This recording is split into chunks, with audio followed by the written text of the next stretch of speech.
Hi everyone, and welcome. I'm here today with Randall Faber. My name is Brendan. I'm with Sheet Music Plus, and today we're interviewing him just to learn a little more about the Faber series and a little background on that. So, for those of you at home who don't know, the Faber series is made for a wide age range, so students all the way from 5 years of age all the way to adult. So, why don't we go ahead and start? So, I think the first thing I'd like to ask you is how did you meet Nancy? I know you and Nancy both wrote the method together, and it's a wonderful series. So tell us more about that. Thank you so much. Nancy and I actually met at a piano teacher's workshop. Oh, it was a workshop on the Robert Pace method. And I was teaching some group lessons and teaching Pace at the time. I was a college student. Nancy was a college student, both music majors. And Nancy was assisting her mother in her studio. So Nancy was on summer break from Eastman, and she wanted to, didn't really want to go to a piano teaching workshop. At that moment, she wanted a break, and her mother said, "Oh, why don't you just come?" You know. And so it was interesting that that we met and at that teaching workshop, and it was an opportunity for us to not only meet for our marriage, but then also in that common goal or common the unity of us both being involved with the teaching and wanting to write and be involved with developing a better curriculum. So it was interesting. She was the only woman under 50. I gotcha. Okay, well, I see. And I was the only guy. Yeah. So it was inevitable that we met. Yeah, definitely. Oh, great. And so that's really awesome. And so who are some of your musical heroes? Who's inspired you throughout the years? In your time of music making? And that's a good question. The funny thing, the first thing that would have to come to mind would be my musical heroes as a teenager were more in the pop. Oh, okay. The Hammond B3 player, Jimmy Smith, Lee Michaels, Elton John. I did a lot of transcriptions of, playing Elton John sort of style. Oh, nice. So he was definitely a hero for me. On the classical side, James Dick was quite a big performer. He played with a symphony there, and I had a chance to have a private dinner with him, and he was quite an inspiration, even though we didn't stay in touch afterwards. That really kind of gave me some strong incentive to pursue piano seriously. Sure, yeah, those are all great artists, and that's lovely. So what caused you to pursue a career in music? I know, for some, it's one of those things where you start out, you enjoy it, and then eventually you have to make that decision. Like, okay, this is something that I'd love to do, and kind of what pushed you in that direction. Yeah, it's kind of a funny story. I had my senior year in high school. I represented I was really strong in math and represented my school in the math competition, so I kind of assumed the math, but I was also doing well with music and winning competitions. I really had a, draw between those two. And there was a point for the summer, I had scholarships to Interlochen, but I was also represented in this political camp for my school to go to this national political camp. And they were at the same time, so I either had to decline on the Interlochen music scholarship and go to the political camp, or vice versa. So I waited until I had the assigned position that I would have, of course, hoping I was going to be president of the United States, or at least, a congressman or governor. But the lottery then selected all the positions for this simulation in the political camp, and I was the, let's see, what was that exact position again? I was city sewer system manager. Oh, nice. Nice. I thought, that's really doing a lot for my self-esteem here. And so it was an easy decision to pass on the political camp and go to Interlochen. Sure. And once I was there with the music peers and great teachers and so on at Interlochen, that inspired me to go with the music over the math and over the political science. Great. Awesome. Okay. Well, so now we can get a little more in depth about the Faber piano series.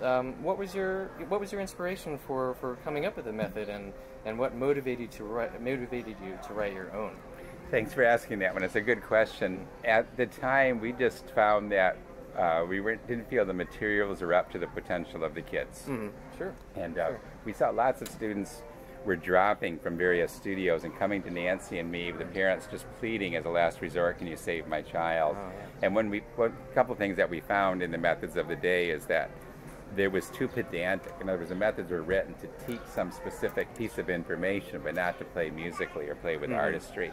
So we wanted to do two things. We wanted to improve the sequence of the instruction, and we wanted to make it more artistic, more expressive, more pianistic. Basically, things were pedantic, written as if it was just for the functional harmony, instead of written for the sake of music and building a piano. So we wanted to infuse it with more artistic meaning, and also better educational sequence and with better understanding. Oh, that's great. So it was really a response to our needs of our own students. In fact, before we even thought about any commercial publishing of our own materials, Nancy was writing pieces to motivate the kids. I was doing some jazz curriculum work and pop improvisation and stuff with my kids. So we were publishing for our own studio right from the beginning. There you go. And then that led to more formal. We thought, let's just tackle writing a whole method. And we started, and it was a much bigger project, of course, than we ever imagined. We wrote 27 versions of the primer level before we brought it into the form that it is now. Really? Wow. And did you bring this out to a bunch of friends to test, or was it just testing in our studio expanded so that we had a number of teachers in our own studio.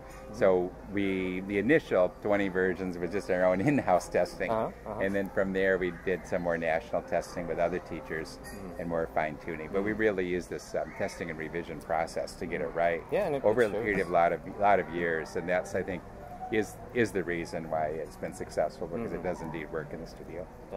Definitely. Great. Okay, so with that, can you provide any advice on maybe what is the best way to go about using the series? This is for teachers. I mean, should they, is it okay to start with a different level of the book, or can you just, is it better to go through the series one by one? How does it work? It's it's really written as a curriculum, so the reinforcement is all built in. So I think the student is better. It sounds self-serving to say this, but it's really designed to give its own sense of review. And so if you use the materials as intended, use the technique and art lesson book as its core, bring in the technique and artistry book, have that right side by side with it, and then you can supplement with a theory, even if that book is almost done almost at home, is fine, and then bring in performance book pieces as needed to boost more pieces. Basically, that's your curriculum, and then work through it, and then supplement to help if the students' motivation wanes at all. In other words, if they're becoming not quite as interested, that's when you can bring in from the pre-time to big time to supplement. So you can customize, but one thing we've tried to do is make the piano adventures the core, and then you can customize with the developing artists from pre-time to big time to make sure you get maximum effectiveness. Great. The key, I think, is the courses. We have my first piano adventures for the young kids and the basic piano adventures accelerated in adult. So having 4 entry points, each with quite a distinct different sort of pedagogy and appeal of the pieces, allows that to automatically be customized to that particular age group. Right. Great. Okay. Well, we have two more questions, and then we have maybe 1 or 2 teacher questions. Our Easy Rebate teachers were so kind as to send some questions in, and we'll get to those too. So let's see. If there were maybe two tips that you could provide for teachers, something that you would say could be very beneficial for students going forward, something inspirational that they can give to their students, or a way to teach their students, what would that be? Well, I'd say the first would be reflect on your own teaching style and relationships with the students. In other words, one thing that we can't do as the authors of the curriculum of Piano Adventures is we can't be right there in the studio. So it's really up to you to build that relationship and develop a good communication with the child, so that you're inspiring the child, you're helping guide their attention. And if that way you're the key delivery of these skills, and the method is is your tool that helps you get there. But I'd like to suggest that you empower yourself with that power of communication, your own enthusiasm, your own caring, really, for each student. And don't teach the students as if they're a number or a generic student. Each student is so individual that you have to be right there with that individual child.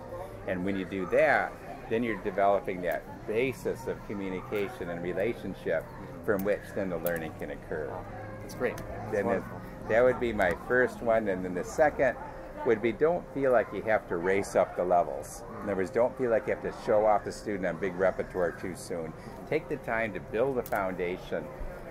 Teach a lot of pieces. Let the student build fluency of technique at that particular level, and understand and relate the technique and the theory along with the pieces that they're learning, so they understand what they're doing with meaning.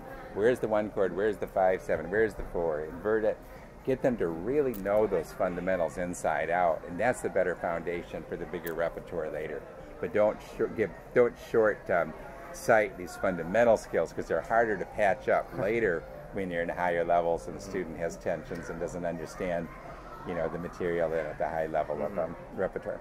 Absolutely. Wow. Well, thank you so much. That's absolutely perfect advice. I think all our teachers will really enjoy that. Thanks so much, Brandon. Great. And so, one other question here. So, I hear you have some new books coming out, and I believe next week is when they're maybe going to be starting to release. Right. And for this conference, we ship some directly here for you and for the teachers here. It's kind of a pre-release, you might say. We're excited about it. It's the Faber Studio Collection, and many of you know of our Pre-Time to Big Time series. Over the years, that blue pop book and our, jazz and blues and rock and roll and so on, or Pre-Time to Big Time, we've received hundreds of letters from teachers thanking us for saving the studio with songs that the students really want to play. So we've done, over the last couple of years, we've done a revision on the rock and roll and the pop and jazz and blues to make sure we get more current pieces in it. But this is our next step in Pre-Time to Big Time, in that it's essentially, the Faber Studio Collection is a sampler, if you will, of the various styles. So Pre-Time to Big Time is all about taking exact, precise, graded levels and giving a variety of genres, different styles, so we can find what is a style that the student can celebrate, that motivates that particular student, and then go right at the right level. So the Studio Collection will combine a pop piece, rock and roll, jazz and blues, reg, a hymn even, and classic theme, so that the student then can find which style is really most motivating to them, and then you can zero in and give them that book based on the style. So it's a little bit of a triage, you're finding where's the student get the best maximum impact of their material. This is a sampler that helps you find that impact point.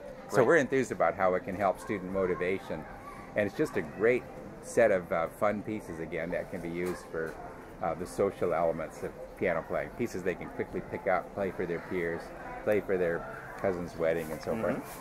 Great. Well, we're going to hold this up here for you to see, so you can all check it out later when you get the chance. Again, these are going to be coming out sometime next week, so look up a music store near you and take a look. Great. So almost done here. We have, maybe we can take 2 teacher questions out of our easy These are the ones that have come in. Thank you. Yes. Okay. So here's one we can ask. This comes to us from Debbie Knapp, Washington State. She's a member of Music Teachers National Association. And she asks, are there any plans for you to write more supplemental music for Level 5? My students love the time books, but I would love to see more stuff available at a Level 5 or even a Level 6. Okay, it's a very good question. As you know, we call it Pre-Time to Big Time, and Big Time is our Level 4, which is really intermediate. One thing that I like to do at Big Time is not think of it just as Level 4, but as Level 4 and above. There you go. So I'm going to get back to directly answering the question, but what you can do here in the meantime is figure it's not just that this level is easy or relatively easy and we have to surpass it right away. The student does a number of big time books and exposes themselves to these many genres, and they play these pieces that are relatively easy but can play them really well. That's the best context for their education that supplements along with their classical repertoire. So as you get them into some Bach inventions and some higher level sonatinas and all, this fact that they can play some of these pieces from the various big time books is really, really helpful, because it keeps their sight reading skills going. They can relate to the harmony and do some chord analysis, and then they could even start doing some improvisation or embellish the arrangements. So we use it actually, the big time, is quite a curriculum, not from just doing the one big time, but give them a big time book after a big time book. And then they've got a set of books, a set of tunes really, that they can take and play for the social engagements of parties, wedding receptions, and so on.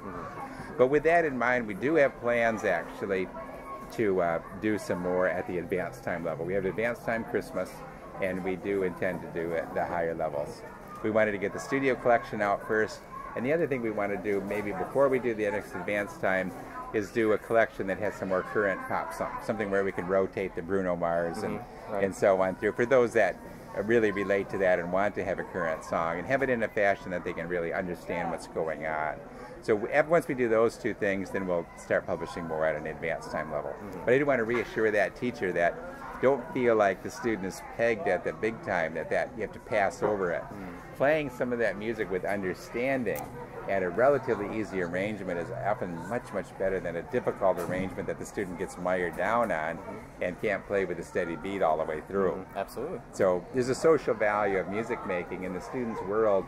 It is very social at these ages. So if they can play pieces fluently that other students relate to, other peers relate to, as well as adults, then we really get a good outcome. And that's kind of what the pre-time to big time is all about. It puts it back into the social sphere, and a little element of fun, and supporting the fundamental skills as they're moving up repertoire. Great answer.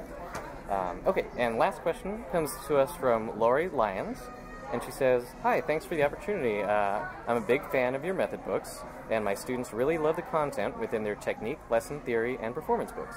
My problem seems to always be getting through the material within the space of a half-hour lesson. I often feel so rushed to cover everything from 4 core streams of the curriculum.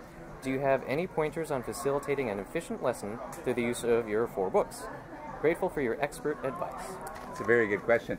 The one thing here I'd like to suggest is that the 30-minute lesson is really problematic, because as you know, there's so much we want to cover with the kids to integrate the theory with the right reading and ear training and their technique and artistry, and then especially approaching various genres and so on. So we need contact time. We really need time with teacher and student. So a 30-minute lesson isn't enough, particularly at she's from Washington. When you're in the north and you take off the jacket and all that, you lose 5 minutes just getting the lesson started. So I encourage teachers to teach 45-minute lessons at a minimum.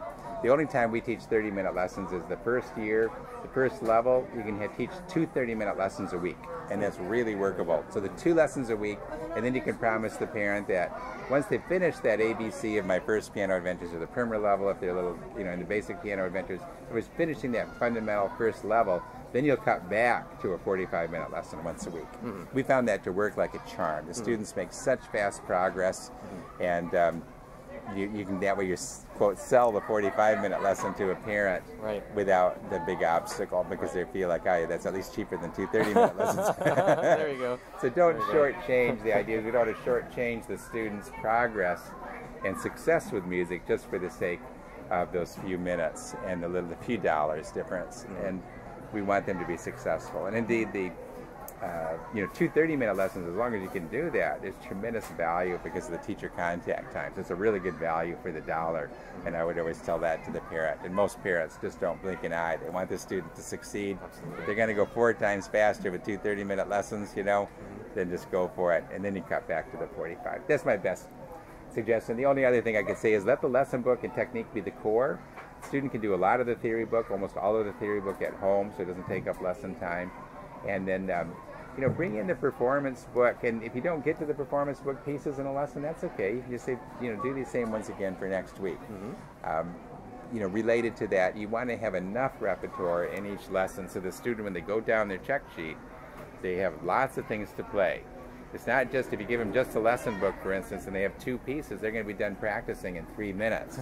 And then they're off to something else. And then they feel the lesson's so easy, they won't practice the next few days, and it self-sabotages. So the student who's having trouble needs more pieces, usually not fewer, and just make the pieces all at the same level. So we're not moving forward as fast, but we're building the foundation here at the level the student is in. And that's usually the key to success. Great.